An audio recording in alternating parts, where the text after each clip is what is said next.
Perkenalkan, saya Rizky Nurfitriani, NIM K2318059, akan melakukan micro teaching yang ketiga, yaitu penerapan vektor.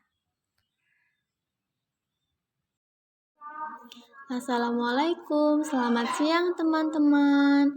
Sebelum memulai pelajaran hari ini, berdoa mulai. Berdoa selesai. Di sini kita melakukan pembelajaran luring dengan memperhatikan protokol kesehatan. Jadi maskernya yang dilepas tolong dipakai lagi ya, supaya kita semua terlindungi. Baik, Bu. Bagaimana kabarnya hari ini teman-teman? Alhamdulillah sehat, Bu. Sudah presensi semua dengan fingerprint tadi pagi di depan kan?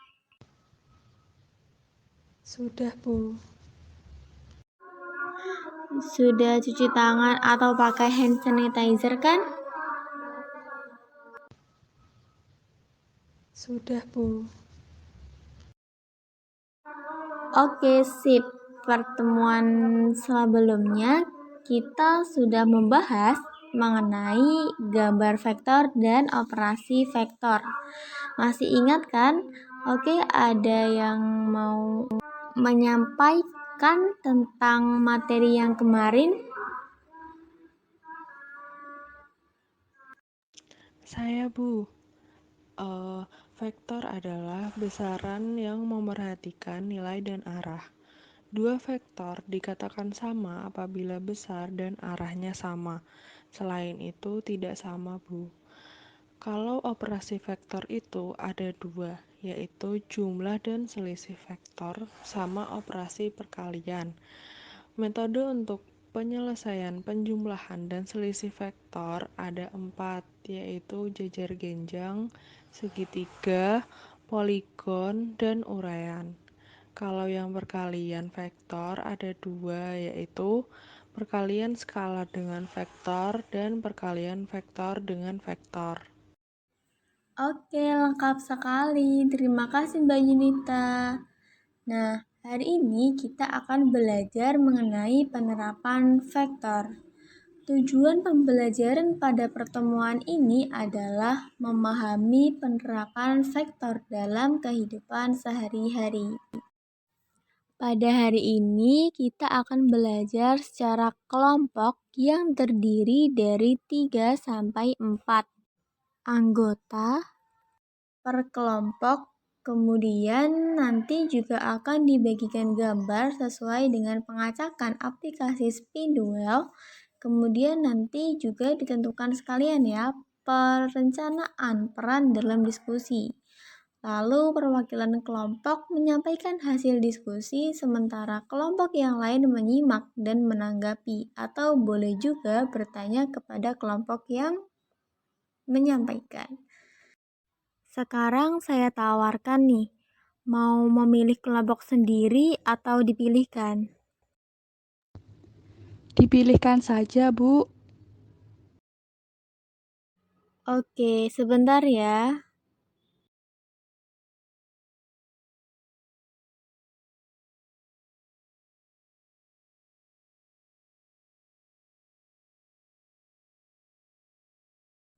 Kelompok 1, April, Sailendra, Mona.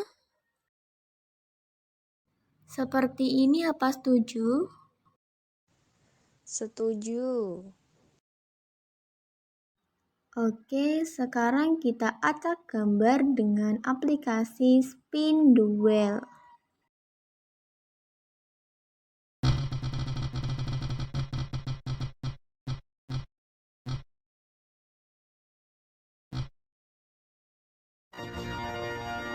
Kelompok 1 dan kelompok 5 gambar 4.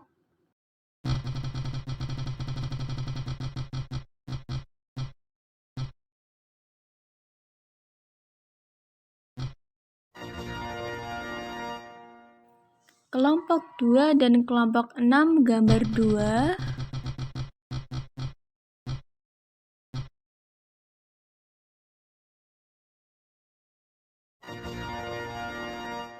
Kelompok 3 dan kelompok 7 gambar 1. Sisanya gambar 3 ya. Sekarang teman-teman boleh duduk sesuai kelompoknya supaya bisa lebih mudah untuk berdiskusi. Siap, Bu. Oh ya teman-teman, ketika nanti dalam kegiatan diskusi, teman-teman meminjam barang dari temannya, itu diusahakan langsung memakai hand sanitizer ya. Kemudian apabila ada pertanyaan, boleh angkat tangan.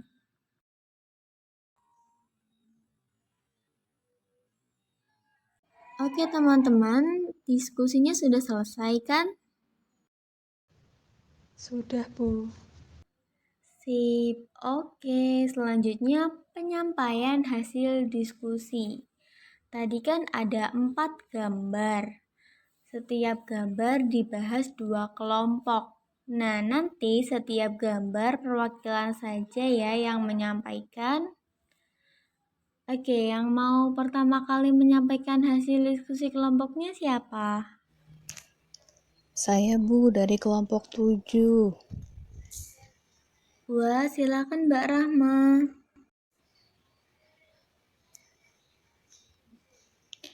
Iya Bu, terima kasih atas kesempatannya. Saya wakil dari kelompok 7 akan menyampaikan hasil diskusi kami. Gambar yang kami dapatkan ini adalah gambar orang yang sedang memanah. Nah, dari hasil diskusi kami, kegiatan ini merupakan salah satu penerapan vektor dalam kehidupan sehari-hari, di mana arah gerak anak panahnya itu merupakan penjumlahan vektor gaya, tarik, tali dari kedua ujung busur tersebut. Sekian hasil dari diskusi kelompok kami. Saya ucapkan terima kasih.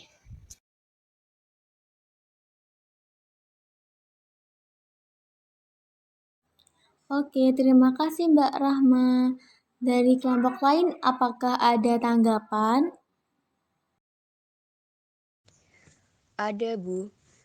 Izin bertanya, apakah tidak ada pengaruh faktor lain selain gaya tarik dari kedua ujung busur tersebut? Baik, dari kelompok 7 silakan menjawab. Iya Bu, tentu saja sebenarnya ada faktor gaya lain yang berpengaruh, yaitu gaya gesek udara. Akan tetapi karena nilainya kecil, jadi kami anggap diabaikan. Nah, itu adalah alasan kami untuk tidak mencantumkannya dalam hasil diskusi kami.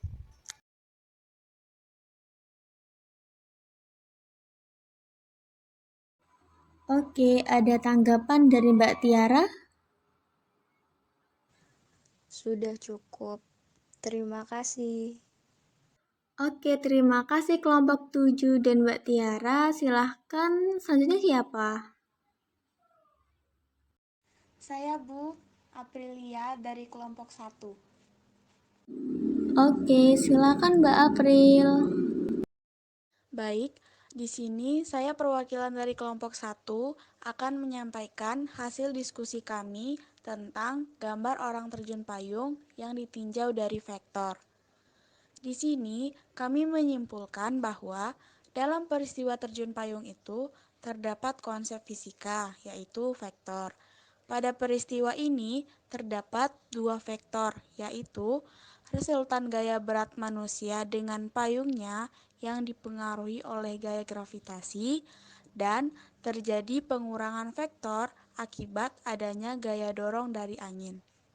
Sekian hasil dari diskusi kelompok kami. Terima kasih. Baik, terima kasih Mbak April. Dari kelompok lain, apakah ada pertanyaan? Tidak, Bu. Oke, selanjutnya Kelompok 4, Bu. silakan Mbak Vivi.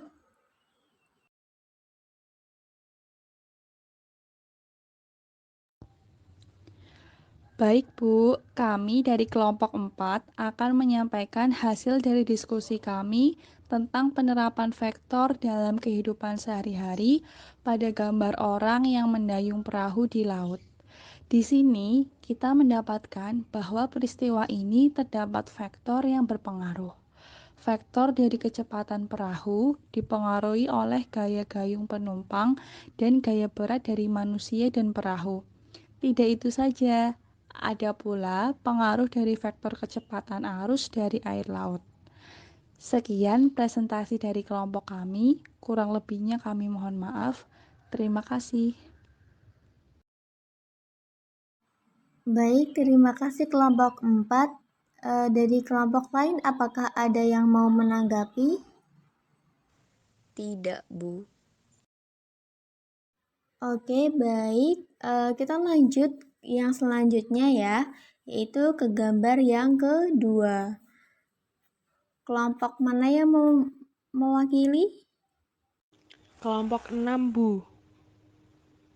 Silakan Mbak Yunita. Iya, Bu. Di sini kita dapat gambar 2, yaitu gambar pesawat yang naik menuju langit. Dari sini terdapat penerapan vektor, yaitu vektor gaya dari kecepatan pesawat dan vektor gaya berat dari penumpang dan pesawat yang dipengaruhi oleh gaya gravitasi. Kemudian juga ada gaya gesek udara. Sekian hasil dari diskusi kami. Terima kasih, Bu dan teman-teman.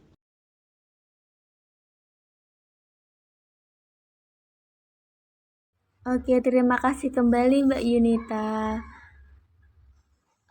Dari kelompok lain, apakah ada tanggapan? Belum, Bu. Oke, setelah presentasi dari semua perwakilan, apakah ada yang mau mengoreksi, mengkritik, atau mengevaluasi? Boleh dari kelompoknya, boleh juga dari kelompok yang lain. Saya, Bu. Oke, silakan Mbak Tika.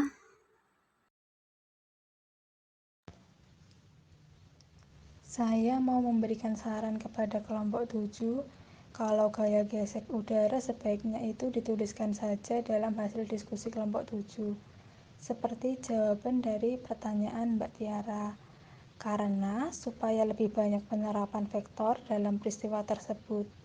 Terima kasih. Oke, terima kasih Mbak Tika dan teman-teman semua sudah aktif dalam berdiskusi.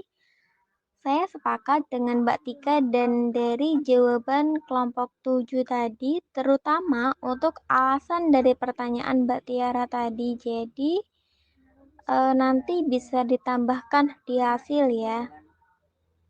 Nah, kemudian kesimpulan dari pertemuan ini adalah ternyata fenomena fisika itu banyak terjadi pada kehidupan sehari-hari. Contohnya tadi ada pesawat yang sedang take off, orang yang terjun payung, orang yang sedang berlayar, dan orang yang sedang memanah. Tentu saja masih banyak lagi penerapan vektor dalam kehidupan sehari-hari. Misalnya bola yang menggelinding, mobil yang bergerak, dan lain-lain. Oke, sampai di sini apakah ada pertanyaan? Belum, Bu.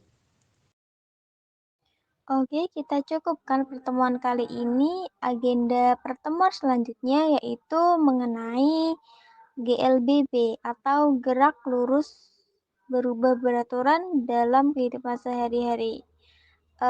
Bisa dibaca-baca dulu. Terima kasih, sampai jumpa pada pertemuan selanjutnya. Jangan lupa jaga kesehatan. Assalamualaikum warahmatullahi wabarakatuh. Waalaikumsalam warahmatullahi wabarakatuh. Terima kasih, Bu.